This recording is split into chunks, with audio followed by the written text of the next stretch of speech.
j'ai besoin que tu couches avec un autre homme pour avoir un bébé. La belle-mère lui met une gifle. Tellement ils étaient frères et ils trouvent une liasse de billets. Eye contact. L'enfant était battu. Les conséquences qu'aurais-je mieux que les conseils. Comment tu peux me demander de commettre de l'adultère avec ta femme? Quand Dieu vous fait une promesse dans la vie, il n'a pas besoin de votre aide. Des fois, les femmes sont un peu têtues. Richard t'a trompé avec Marité. Christopher était l'enfant de Claudie. Seigneur, que non, il y a anguille sur roche. Marité est enceinte. Voilà, imbécile. Marité, c'est cool. Elle commence à la gazer. Est-ce que toi, t'es même une femme? Mais ça sert à quoi, en fait? T'es comme une pierre. Moi, je veux tes petits-enfants. Mais mes GG, point. Vous voyez, moi, comme une petite sœur.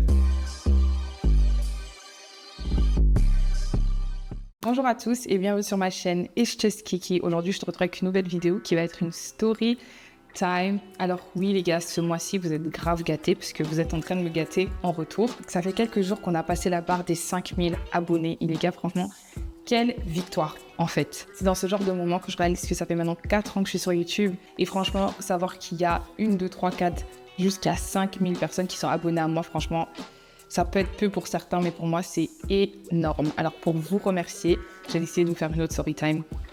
Pourquoi pas faire du contenu que vous aimez, en fait? Pour vous remercier. Alors, avant d'entrer dans la story time, j'aimerais d'abord vous demander de liker la vidéo, de commenter la vidéo avant de commencer. Hein? Dites-moi que vous êtes prêts pour la story time. Quand on nous racontait des histoires quand on était petit, on disait histoire, histoire, annoncé. Donc si vous pouvez mettre dans les commentaires histoire, histoire, et moi je dis déjà annoncé. Ensuite, je vais vous demander de vous abonner à la chaîne et de cliquer sur la cloche pour ceux qui n'ont pas encore fait. Comme ça, à chaque fois que je posterai une nouvelle vidéo, vous serez les premiers au courant. Ensuite, de me suivre sur Instagram, que je mettrai juste là. Vous pourrez interagir avec moi et me suivre dans ma vie de tous les jours, tout simplement. Alors sans plus tarder, let's go straight into the video. Alors, aujourd'hui, je vais vous raconter l'histoire de deux amis qu'on va appeler Richard et Glody. Alors, il faut savoir que Richard et Glody, c'est deux petits garçons, au début de l'histoire, qui font leur parcours de vie ensemble. Alors, il faut savoir qu'ils vivent dans le même quartier, donc ils sont allés à la même école, que ce soit en primaire, que ce soit en secondaire, que ce soit à l'université, tout leur parcours scolaire, ils l'ont fait ensemble. Non seulement ils ont fait ça, mais ils ont aussi fait toutes les fêtes ensemble, ils ont fait tous les 400 coups en fait. Vraiment une amitié où c'est presque une insulte de s'appeler amis, tellement ils étaient frères. Alors, quand ils ont fini leurs études, à un moment, ils ont commencé à chercher du boulot, etc. Et vous savez comment ça se passe en Afrique, t'es pistonné par-ci, t'es pistonné par-là, tel t'appelle, ah ouais, il y a tel monsieur, nanana. Alors, il s'est fait qu'un jour, ils aient été appelés quelque part, tous les deux, pour faire un entretien d'embauche, mais c'était pas dans un bureau, c'était chez un grand politicien à la maison. Alors, ils se sont pointés le jour du rendez-vous à deux et vous savez, super excités en mode ok, ça va bien se passer, on va avoir le taf et tout ça, on va commencer à vivre, on va continuer en fait sur la lancée sur laquelle on a déjà commencé. En fait, ils ont eu 2 parcours scolaires super droits tous les deux, très brillants à l'école, donc ils se disaient que c'est le moment de passer à la prochaine étape. Alors, dès qu'ils arrivent chez le politicien, la personne qui leur ouvre la porte, c'est Abigail, la fille du politicien. Dès qu'ils sont entrés, Richard et Abigail, eye contact, directement une connexion s'est créée, etc. Et c'est elle qui devait les servir et les accueillir. Du coup, quand ils sont arrivés, elle les a fait asseoir, elle leur a dit mon papa arrive, elle leur a donné à boire, etc. Et elle voulait partir. Mais il y a quelque chose qui l'attirait en fait chez Richard. Du coup, elle est revenue et en attendant que son père arrive et tout ça, vous savez que les politiciens, c'est des hommes qui sont très occupés. Donc, des fois, ils ont du mal à honorer leur rendez-vous. Alors, le papa était un peu en retard, du coup, elle s'est mise à parler avec Richard et comme j'ai dit, directement, il y a eu une flamme qui s'est allumée en fait. Comme on dit en anglais, love at first sight, coup de foudre. Après ce jour-là, ils ont tous les deux eu le boulot dans le cabinet du politicien qui avait beaucoup d'argent et Richard et Abigail ont commencé leur relation amoureuse. La relation a très vite évolué et comme Richard avait un boulot, il n'y avait pas forcément besoin de trop traîner en fait. Donc très vite, Richard a épousé Abigail. Et ils ont commencé leur vie de couple, leur vie de mariage, voilà. Alors après un moment, très vite après ça, en fait, eux, leur relation, c'était seulement speed. On se rencontre, coup de foudre, fiançailles, mariage, pape. 1 année plus tard, elle a accouché de son premier enfant. Alors, de l'autre côté, on avait Glody qui, lui, il était très content pour son ami, il était là, témoin du mariage, il était là dans toutes les étapes, etc. Et lors de tout ça, il a aussi rencontré une fille qu'on va appeler Marité. Pendant que les autres étaient déjà dans le mariage, lui et Marité aussi évoluaient dans leur relation. Et c'était aussi une relation qui allait très bien, qui évoluait très bien. Du coup, il se décide aussi d'épouser Marité. Alors, les années passent Et du côté de Richard a beaucoup d'argent parce que je vous ai dit qu'il a épousé la fille du politicien, donc elle venait d'une famille friquée, il a marié dans une famille friquée, il travaillait aussi dans le même cabinet, donc lui aussi, il est devenu friqué, donc du côté de Richard, tout allait bien. Et après 5 ans de mariage, Richard avait déjà 4 gosses, dont des jumeaux. Mais du côté de Glody, c'était un peu plus difficile. La femme de Glody n'arrivait pas à se concevoir. Donc il commence à se poser des questions et tout ça et tout ça. Et pour ceux qui connaissent un peu la culture africaine, il faut savoir que dans les anciennes générations, c'est d'ailleurs toujours très important d'avoir un enfant assez vite. C'est comme si, voilà, tu peux pas entrer dans le mariage et te faire désirer pour avoir un enfant en fait.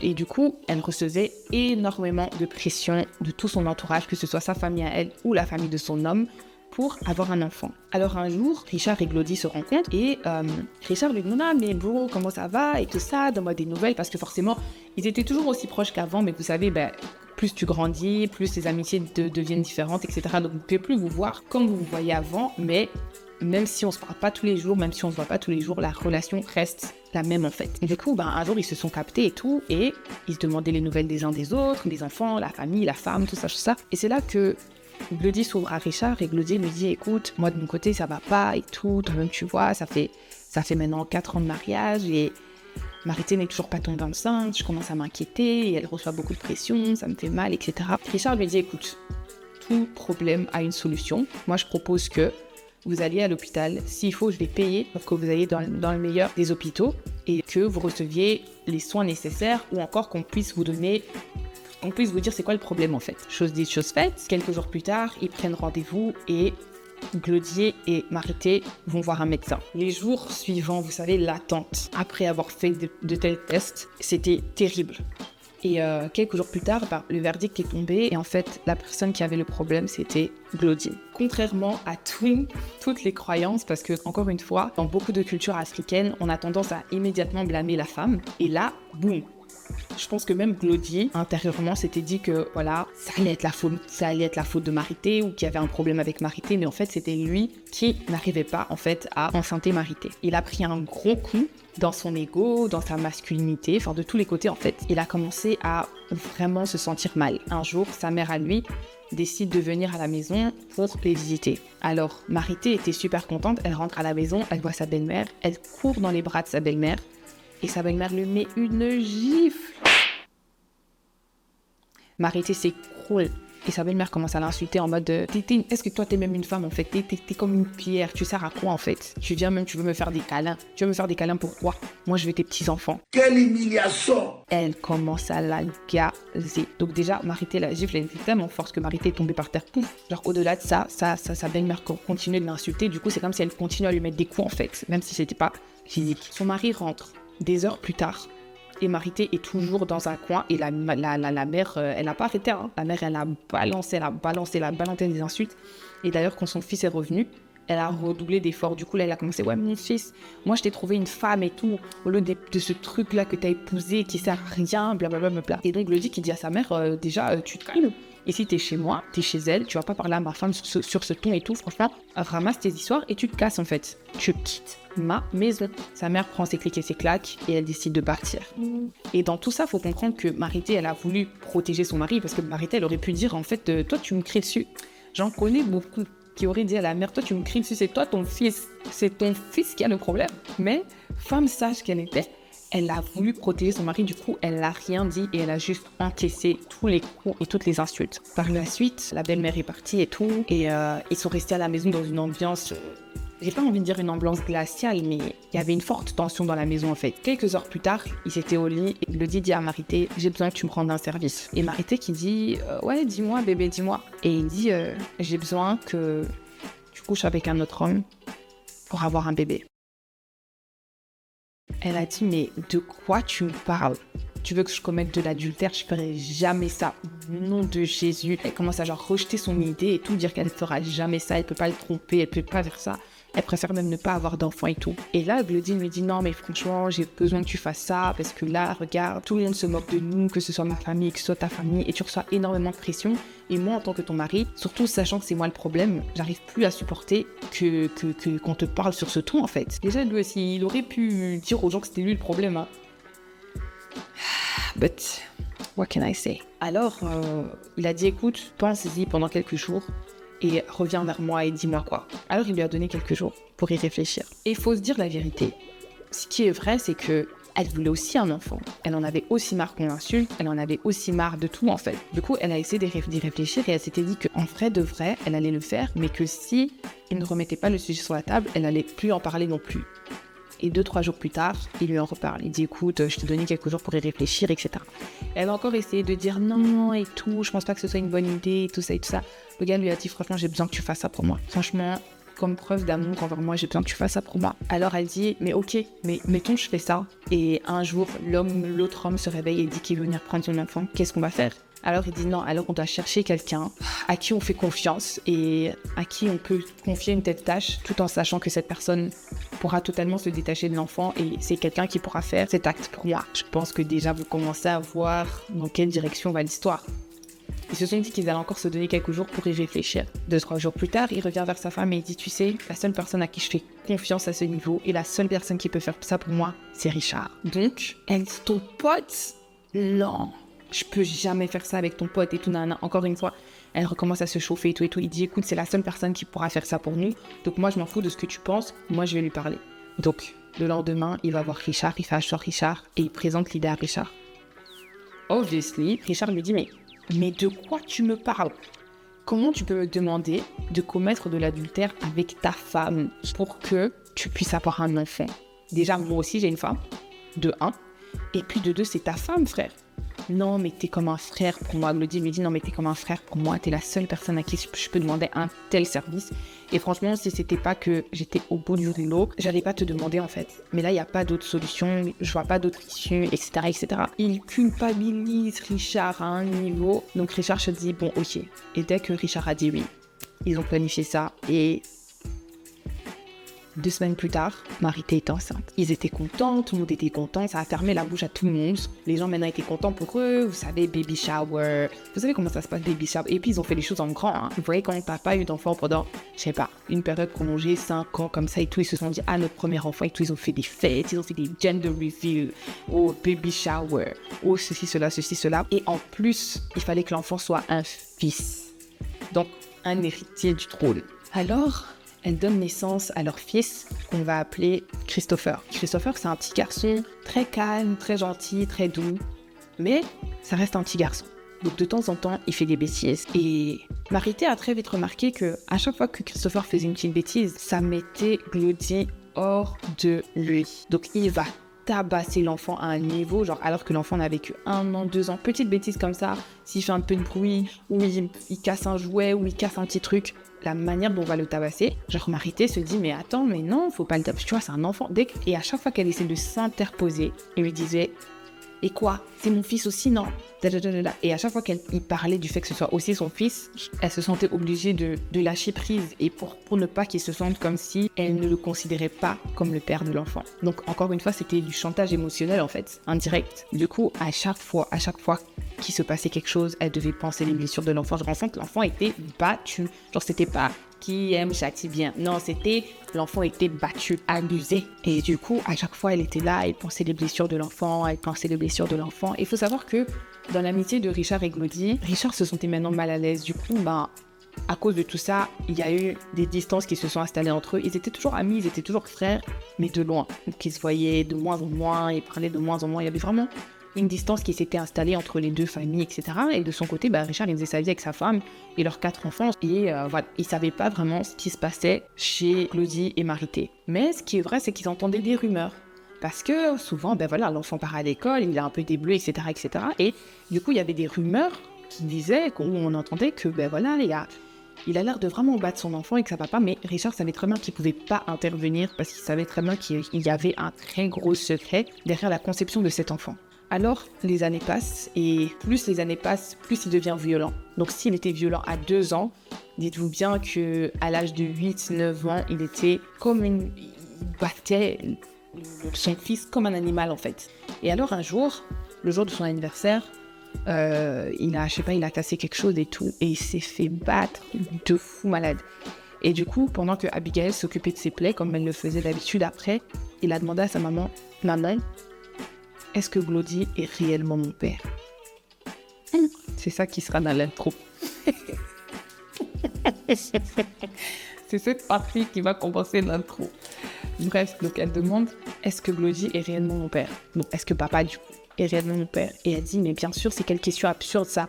Elle dit, mais non, mais je comprends pas. Quand je regarde la relation de mes amis avec leur père, c'est des relations très père-fils, etc. Et moi, il est super dur avec moi. Je comprends pas pourquoi il est aussi dur avec moi. Genre, je ressens pas d'amour comme toi, tu me donnes de l'amour. Et la maman se dit, non, faut comprendre. Tu vois, ton papa, il veut juste que tu sois un grand homme. Il veut juste que tu sois, voilà, quelqu'un de grand, quelqu'un de sage. Et c'est pour ça qu'il est aussi dur avec toi. Mais t'inquiète pas, il t'aime bien. Donc, elle a essayé de rassurer son enfant. Alors, les années passent.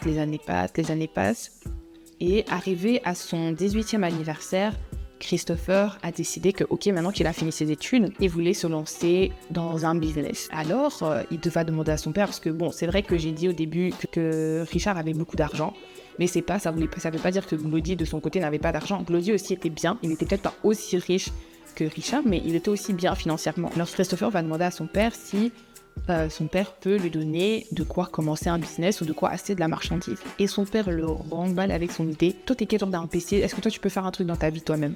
C'est avec quoi? C'est avec quelle tête que tu veux commencer un business, hein? Donc, son père commence à l'insulter et le remballe avec son idée. Du coup, il part demander à sa mère s'il pouvait avoir de l'argent pour commencer un business. Et la mère lui dit, bah écoute, donne-moi 2-3 mois et je vais essayer de réunir de l'argent pour que tu puisses commencer ton business. Alors, quelques temps après ça, Marité décide d'organiser un dîner.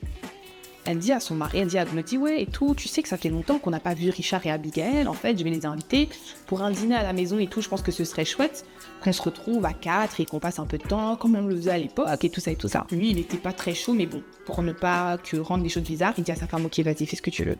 Le week-end arrive et Richard et Abigail arrivent à la maison. Ils passent à table et Marité demande à son fils Christopher d'aller chercher les boissons dans la cuisine. Quand Christopher, lui aussi, quand Christopher a porté le plateau de boissons pour l'emmener au salon, il a trébuché et tout est tombé et ça a fait un bruit terrible. Directement, son père se lève et commence à crier. Voilà, imbécile! Je t'ai déjà dit quoi? T'as des trous dans les doigts ou quoi? Son père commence à le gronder et puis il va dans la cuisine, il commence à le tabasser. Le petit était déjà par terre. Son père commence à lui mettre des coups de pied et tout. Là, Marité vient essayer de commencer à calmer son mari et tout, et il lui répète les mêmes phrases. C'est mon fils aussi. Et donc là, Abigail vient, et Abigail, elle est scandalisée, parce que c'était la première fois, même si il avait déjà 18 ans, c'est la première fois qu'elle voyait ce que les gens disaient de comment Glody traitait Christopher, en fait. Et du coup, elle commence aussi à crier, et elle demande à son mari, elle dit, mais Richard, calme ton ami et tout, pourquoi? Comment tu peux laisser ton ami se comporter comme ça? Et Richard était tétanisé. Et Richard s'est retrouvé les fesses entre deux chaises, parce qu'en fait, il s'est dit, mais comment je peux intervenir sans blesser mon ami, en fait? Donc, Richard a juste essayé de dire, non, mais frère, calme-toi. Dès que seulement il a dit, frère, c'est comme si c'est là même que c'est de ce côté-là que Glody l'a tenté. Glody commence à lui dire, et quoi? Je me mêle de quoi? Est-ce que c'est ton fils? Du coup, Richard, il s'est dit, il va même pas essayer de créer quelque chose, il va même pas essayer de faire plus une scène que ça. Du coup, il prend Abigail et il quitte la maison. Et alors, sur le chemin, Abigail qui lui demande, mais c'était quoi tout ça et tout? Pourquoi t'as pas réagi directement? Et lui, il a dit, écoute, tu vois, faut pas aller chez les gens et se mêler de leurs histoires, des histoires qui se passent chez eux et tout. Moi, je veux pas que tu t'en mêles, ça ne nous concerne pas, nous on rentre à la maison. Mais entre eux aussi, il s'est installé un froid parce que Abigail était totalement perdue sur le pourquoi du comment en fait. Alors, ils rentrent chez eux et Abigail, vous savez, des fois les femmes sont un peu têtues. Du coup, Abigail, le lendemain, elle a pris des médicaments, elle a pris des fruits, elle a pris des trucs et elle est passée à la maison. Quand elle savait que son mari était au taf et que Glody était au taf aussi, elle est partie voir Christopher à la maison avec sa mère, avec Marité, qui était avec Marité du coup. Et donc quand Marité arrive là-bas avec ses trucs et tout ça, elle fait asseoir sa copine, quoi, sa belle-sœur ou copine entre-temps, vu les années, et elle dit, mais pourquoi tu laisses ton mari traiter ton enfant comme ça? Tu dois faire fuir ton enfant et tout, faut l'emmener ailleurs parce que clairement ton mari un jour risque de le tuer. Et là, elle se dit, mais non, tu sais, je peux pas l'envoyer ailleurs, etc. Parce que si je l'envoie ailleurs, mon mari va être super fâché, donc ça va détruire mon mariage. Et elle a dit, non, moi je suis désolée, il faut qu'on trouve une solution, etc. D'ailleurs, là, maintenant, il va pas à l'école, qu'est-ce qui se passe? Donc, c'est là qu'elle pose la question au fils. Et Christopher lui dit que non, en fait, il attend d'avoir un peu d'argent pour pouvoir lancer son business. Il attend que sa maman lui donne un peu d'argent. Et là, qu'est-ce qu'elle fait? Abigail lui dit « I got you ». Elle sort de l'argent de son portefeuille, bla bla bla, et elle lui donne l'argent pour qu'il puisse commencer son business. Alors là et tout, les jours passent, et petit à petit, Glody voit que Christopher demande plus d'argent, que Christopher a l'air d'avoir commencé un peu ses activités, genre petit à petit, et il dit que non, il y a anguille sur roche. Du coup, il va dans la chambre de Christopher pendant que Christopher n'était pas à la maison. Il fouille, et il trouve une liasse de billets. Il prend l'argent, il commence à déchirer l'argent et tout. Et donc, quand Christopher rentre à la maison, il voit les billets et il se dit « Seigneur !» Il court dans sa chambre, il cherche les billets et il voit pas ses billets. Du coup, il court chez sa mère et il dit à sa mère « Franchement, moi, je vais fuguer de la maison, j'en peux plus. Papa, arrête pas de me faire souffrir et tout. Moi, franchement, j'en peux plus, je peux plus me retrouver dans cette situation-là, en fait. » Et la maman qui dit « Non, s'il te plaît, si tu quittes la maison, tu vas abîmer mon mariage, je peux pas, reste à la maison et tout. » Il a pas écouté sa mère et il a attendu que tout le monde dorme la nuit et il a pris ses affaires et il a fugué. Alors, vous savez très bien là où il est parti. Je pense que c'est un secret pour personne. Il est parti chez Abigail et Richard. Mais il est vraiment parti genre très tôt le matin. Du coup, le temps d'arriver là-bas, etc., Richard avait déjà quitté pour aller au travail. Donc, il trouve Abigail. Et Abigail lui dit « Mais pourquoi t'as fui ?» Donc, il explique toute la scène à Abigail. Abigail lui dit « Tu sais quoi ?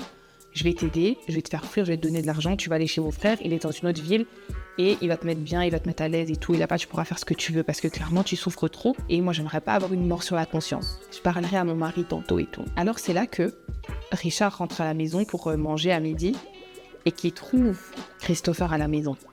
Donc, il court vers Abigail, il dit à Abigail « Qu'est-ce que t'as fait? Je t'avais dit de pas te mêler de ça, qu'est-ce qu'il fait ici en fait ?» Elle dit non et tout, il est venu lui-même. Enfin, déjà, l'autre jour, j'étais partie, je lui ai donné de l'argent. Est-ce que tu peux t'imaginer que ton pote a déchiré l'argent, etc. Ton pote a perdu la tête, tu dois lui parler, etc. Richard lui a dit, mais je t'ai dit de H. Ah, Seigneur. Je t'ai dit de te mêler de tes oignons. Qu'est-ce qui est trop difficile là-dedans, en fait? Donc, eux deux, ils commencent un peu à se disputer. Alors elle dit ouais mais là maintenant il est là, moi j'ai trouvé un plan pour lui et malheureusement il peut pas partir aujourd'hui mais d'ici demain moi je le mets dans un car et il se casse d'ici en fait. Alors Richard essaye de manger tant bien que mal et tout et de l'autre côté quand ils se sont réveillés le matin, Glody voulait réveiller Christopher pour lui dire d'aller tondre la pelouse. Et quand il s'est réveillé le matin, il a vu que Christopher n'était pas là et que les affaires de Christopher aussi avaient disparu. Alors il commence à crier sur sa femme, il commence même à taper sa femme. Il est parti, oui. Je sais que t'as comploté avec ton fils et tout ça. Et elle dit, je sais pas, moi j'étais avec toi dans la chambre, je sais pas où il est parti, mais il continue à la taper. Et après un moment, il lui dit, en fait, j'avais trouvé de l'argent dans sa chambre, c'est qui lui a donné cet argent? Et elle a directement répondu, elle a dit, c'est Abigail. Et alors là, il s'est directement dit que si c'est Abigail qui lui a donné de l'argent, c'est-à-dire qu'elle a gagné sa confiance et que sûrement les gens chez qui il a pensé aller se réfugier, c'est sûrement chez Abigail et Richard. Alors, lui aussi de son côté, il prend la route pour aller là-bas. Quand il arrive là-bas, dès qu'il arrive à la barrière, il commençait déjà à crier.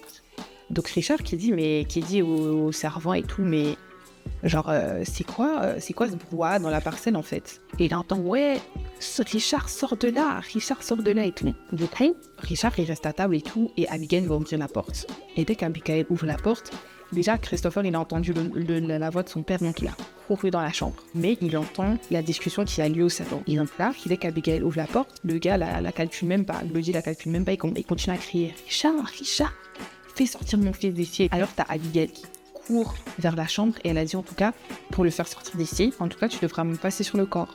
Et Richard qui commence à essayer de discuter avec Abigail, s'il te plaît, laisse-le partir et tout, ça ne nous concerne pas, s'il te plaît. Et Abigail est en mode non, je le laisserai pas partir, non. Donc Abigail refuse de lui laisser là-bas. Et entre-temps, il y a Glody qui continue à crier.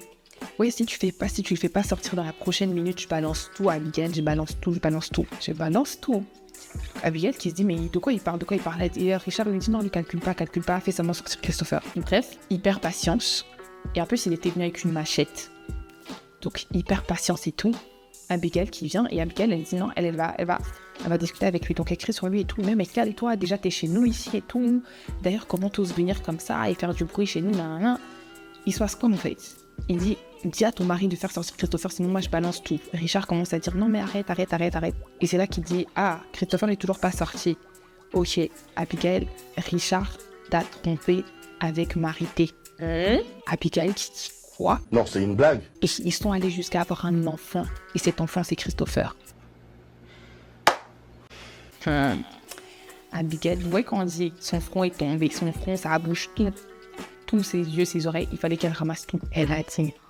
Puis là, Richard qui lui dit, ouais, mais l'écoute pas et tout, l'écoute pas. C'est lui qui m'a supplié, c'est lui qui m'a supplié. Et puis lui, il dit, ouais, mais j'ai pas dû supplier longtemps, hein. Et tu t'es très vite exécuté, hein. Nana, il dit, c'est faux, tu sais très bien ce que t'as fait et tout. Abigail qui commence à crier par là. Donc en fait, et dans tout ça, ils ont tous oublié qu'en fait, Christopher était dans l'autre pièce en train d'écouter. Donc Christopher qui sort de là, et regarde Richard, il dit, donc en fait, c'est toi mon père, et toutes ces années, t'as regardé comment mon père me battait, tout en sachant que j'étais en fait ton enfant. Donc tout ça, pour ça. Lui, il était choqué. Alors là, il commence à demander pardon et tout, donc ça devient toute une scène. Donc Abigail qui se fâche par là, elle va dans une autre pièce. Glody, il était content de ce qu'il venait de faire, donc Glody, il se casse aussi.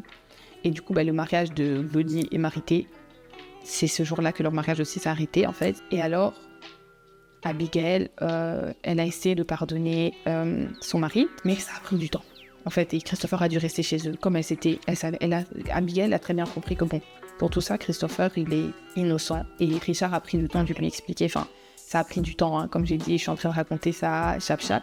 Mais en réalité, ça a pris du temps pour qu'elle puisse le pardonner. Mais elle a fini par accepter que Christopher reste chez elle un moment. Et ensuite, elle a décidé de seulement continuer avec le plan et d'envoyer Christopher chez son frère. Alors, Christopher est parti chez son frère et tout pour que son frère s'occupe de lui. Et un peu de temps après, Christopher est tombé malade. Il avait un rein qui commençait à lâcher et donc, il avait les reins qui commençaient à lâcher et donc il avait besoin qu'on lui donne un rein. Ils ont d'abord essayé de faire de la dialyse, de faire tout plein de traitements et tout, mais il fallait seulement qu'il needed a kidney transplant. Il fallait qu'on lui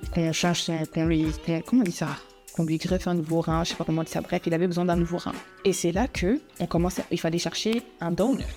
Donc on teste sa mère et tout et c'est vrai, comme j'ai dit, Marité, de son côté, elle s'est retrouvée sans fils parce que son fils voulait plus aussi rien avoir avec elle parce qu'elle aussi l'a pas protégée pendant toute cette année alors que son père était là. Et voilà, donc ils ont testé la mère quand même. She wasn't a match. Et quand ils ont testé le père, on voit que l'ADN de Richard ne matchait pas avec l'ADN de Christopher. Alors là, il commence à se poser des questions, genre en mode comment ça? Faut savoir que après tous ces événements-là, en fait, Glody s'était grave isolé. Il s'était grave isolé, il était devenu un ivrogne. Donc voilà, les gens savaient qu'il était dans des bars, etc. Mais il était devenu, l'ombre de lui-même, il est devenu, il a perdu sa femme, il a perdu son fils, il a perdu son ami, il a tout perdu. Donc même financièrement, ça n'allait plus. Voilà, c'était devenu un ivrogne, quoi. Alors ils ont essayé d'aller le chercher, etc., etc. Come to find out qu'en fait, tout ce temps, Christopher était l'enfant de Glody. Et malheureusement, les reins de Glody n'étaient plus en état de sauver Christopher. Et il a dû vivre avec. Et Christopher a perdu la vie dû à cette maladie. Et c'est ici que cette histoire prend fin. Les gars, une histoire plus que rocambolesque en fait. Est-ce qu'on peut faire plus rocambolesque que ça? Et vous savez que moi, je ne raconte pas des histoires sans les leçons qui vont avec. Alors sans plus tarder, on va passer aux leçons. Alors pour une fois, je les ai notées parce que d'habitude, j'y vais au feeling, mais je voulais vraiment pas passer à côté de quoi que ce soit. Alors le premier conseil que j'ai, c'est ne vous engagez jamais dans des actes mauvais ou immoral, même si vous voulez vraiment aider quelqu'un. Vous ne pouvez pas aider les gens au détriment de vous-même. Alors, ce que je voulais dire par ce conseil, c'est vraiment qu'il y a des gens qui ont des bons cœurs. Moi, je sais que moi, je suis le genre de personne je peux littéralement me couper en 14 morceaux pour les gens. Sans me vanter, j'ai vraiment un gros cœur et les choses des gens me touchent vraiment particulièrement. Et si je peux aider de quelque manière que ce soit, franchement, j'ai tendance à tout donner. Mais en fait, il faut savoir que même dans ça, même dans la bonté du cœur, il faut avoir des limites. Parce que quand tu te mets à faire des choses immorales, il n'y a rien de bon qui peut en ressortir en fait. Et ça, c'est mon prochain conseil, c'est vous ne pouvez pas vous attendre à ce que quelque chose de pur provienne d'actions mauvaises. Ça veut dire que tu peux pas être là, tu fais quelque chose de mal. C'est comme si tu plantes une mauvaise graine en espérant que cette graine pousse et devienne un arbre avec des fruits juteux qui en ressortent en fait. C'est impossible. On va toujours récolter ce que l'on sème. Et ça, c'est un conseil qui est général dans la vie parce que ça ne va pas que dans le sens d'aider les gens. ça part aussi dans tout ce qu'on fait. Voilà, c'est pour ça qu'on dit que voilà, si tu vas à la gym, tu es consistant, tu auras le corps de tes rêves, tu seras en bonne santé. Donc, une bonne action, de bons résultats. Mauvaise action, mauvais résultats. Donc, et ça, pendant que je pensais à ça, j'ai pensé à un verset qui est dans Galates 6, du verset 7 au verset 10. Et ça dit, je crois que je suis pas arrivée jusqu'au verset 10, mais ça dit « Ne vous trompez pas à ce sujet, Dieu ne permet pas qu'on se moque de lui. Chacun récolte ce qu'il sème. Si quelqu'un sème ce qui plaît à ses désirs mauvais, il récoltera ce que ses désirs produisent, c'est-à-dire la destruction. Mais s'il sème ce qui plaît à l'Esprit Saint, il récoltera ce que l'Esprit Saint produit, c'est-à-dire la vie avec Dieu pour toujours. » Est-ce que ça peut être encore plus clair que ça? Est-ce que ça peut être encore plus clair que ça? C'est vrai que dans cette histoire, Richard a voulu aider son ami qui était dans le besoin. Et son ami a supplié, il s'est dit que voilà, il était en train d'aider son ami, mais ce qu'il ne réalisait pas, c'est que ça a emmené la destruction dans leur amitié. Lui, sa relation avec sa femme, il a mis beaucoup de choses en jeu en voulant faire une bonne action. Donc ça ne veut pas dire que parce que tu aides quelqu'un ou parce que tu fais une bonne action, que forcément quelque chose de bien en découlera. Et il ne faut jamais mettre ses valeurs de côté pour aider les gens. Donc, c'est pas parce que tu voles dans un magasin de la nourriture pour aider un pauvre dans la rue que tu seras béni, en fait. Vous voyez un peu l'analogie, en fait. C'est vrai que tu l'as fait pour aider quelqu'un, mais tu as fait un acte qui n'était pas bon, qui n'était pas bien. Troisièmement, j'avais aussi noté ce qui se fait dans le noir vient toujours à la lumière. C'est comme Kofi l'a si bien dit aussi. Donc, le mensonge prend l'ascenseur. La vérité prend les escaliers et arrive aussi. Ça veut dire que quand vous deux, on se met là, l'un prend l'ascenseur, l'autre prend les escaliers, il y a un qui va arriver avant l'autre, mais l'autre ne va pas tarder d'arriver aussi. Ça veut dire que même s'ils ont fait un truc dans le secret, etc., en pensant que voilà, Abigail ne saura jamais, l'enfant ne saura jamais, qu'ils allaient pouvoir cacher. Et je sais que aussi, ça c'est aussi un truc qui est fortement chez les Africains, c'est que dans beaucoup de familles africaines, on a beaucoup de tabous et on a beaucoup de secrets de famille. Surtout quand tu commences à grandir là. Tu commences à savoir que il y a eu ça, tel tonton, tel tanti. Il y a énormément de secrets qu'on garde dans les familles africaines par tabou, par ceci, par cela, qui peuvent aussi avoir des traumas, par exemple. Moi, je connais quelqu'un qui a appris à l'âge adulte que son beau-père était son père et elle était déjà adulte. Et cette personne-là a essayé de sauter la vie. Ça veut dire que des fois, il y a des secrets qu'on garde en pensant protéger certaines personnes qui, quand le jour où elles éclateront au visage de ces personnes-là, peuvent être pires que si on leur avait dit nous-mêmes. Et en 4e lieu, j'ai noté avoir la foi et ne pas aider Dieu. Alors, franchement, quand j'ai entendu cette histoire m'a fortement fait penser à l'histoire de Sarah et Abraham dans la Bible, qui avaient eu une promesse qu'ils allaient avoir un enfant. Et Sarah, elle a été incrédule, elle s'est dit « faut laisser ça. Prends la servante, fais un enfant avec elle. » Et il l'a fait, mais c'était pas l'enfant de la promesse. Donc ça veut dire que quand Dieu vous fait une promesse dans la vie, il n'a pas besoin de votre aide. Hein? Quand Dieu vous fait une promesse, votre travail, c'est d'attendre dans la joie et l'allégresse. D'attendre calmement et dans l'attente de cette bénédiction, vous vous préparez à cette bénédiction and hold on. Ça veut dire que vous vous attachez à cette promesse parce que la Bible dit que Dieu n'est pas un homme pour mentir, ni un fils de l'homme pour se repentir de sa parole. Ça veut dire que ce que Dieu nous dit s'accomplit. Ce que Dieu promet s'accomplira aussi. Mais on a le pouvoir d'annuler nos bénédictions, de passer à côté de nos bénédictions, comme dans ma story time précédente. Et quand on attend une promesse de Dieu, on ne l'attend pas hors de sa présence. On l'attend dans sa présence. Et quand on la reçoit, on la maintient dans sa présence. Dieu fait les choses à un certain moment parce qu'il sait que s'il te donne tes millions right now, tu vas devenir fou, il va te perdre. Mais tout ce qu'il fait, même quand il nous fait passer par certaines choses avant de nous faire arriver à certains niveaux, il le fait aussi quelque part pour nous protéger. Et comme nous, tu vas pas donner tes choses aussi. Même si ton enfant de 4 ans te dit qu'il veut une voiture comme la tienne, est-ce que tu vas lui donner les clés d'une voiture comme la tienne pour lui montrer à quel point tu l'aimes? Non, parce que tu sais très bien qu'il n'a pas la maturité, pas les compétences nécessaires pour conduire une voiture, pas la taille pour conduire une voiture. Donc, tu ne lui donneras pas cette voiture, peu importe le niveau d'amour que tu as pour ton enfant. Et c'est de la même manière, si tu vois Dieu comme ton papa, tu dois le voir comme quelqu'un qui sait ce qu'il y a de mieux pour toi, veut ton bien, plus que même toi-même d'ailleurs. Et qu'il te donne tout à un moment où il sait que tu seras prêt à supporter la charge de cette chose, à supporter la responsabilité, là où les responsabilités qui viennent avec cette chose, et où tu auras la sagesse de supporter cette chose. La marche chrétienne, c'est pas une marche facile, les gars, ne me voyez pas comme ça, je parle pas. Je vous parle, mais je me parle aussi. Ne me jugez point. Vous voyez, moi comme une petite sœur. Parce que, les gars, en fait, moi-même je suis la première à être frustrée. Je suis la première à dire à Dieu, mais en fait... Mais voilà, quand je m'assieds ici, je demande à Dieu de parler à travers moi, de nous parler, moi et vous, et à travers les histoires, à travers ceci. Cette histoire, elle était juteuse. Mais quand j'ai entendu cette histoire, franchement, je me suis dit, ah ouais, non, il y a grave à apprendre de cette histoire parce que, voilà, on peut tous se retrouver dans des situations, que ce soit au boulot, que ce soit n'importe où dans nos vies, on peut être face à des situations où on nous dit d'aller à l'encontre de nos valeurs, d'aller à l'encontre de nos croyances. Et les gars, faut rester fort. Faut rester fort. À la fin, moi, je dis toujours à Dieu que, même à travers mes combats, je dis à Dieu, je sais que I'm on the winning team.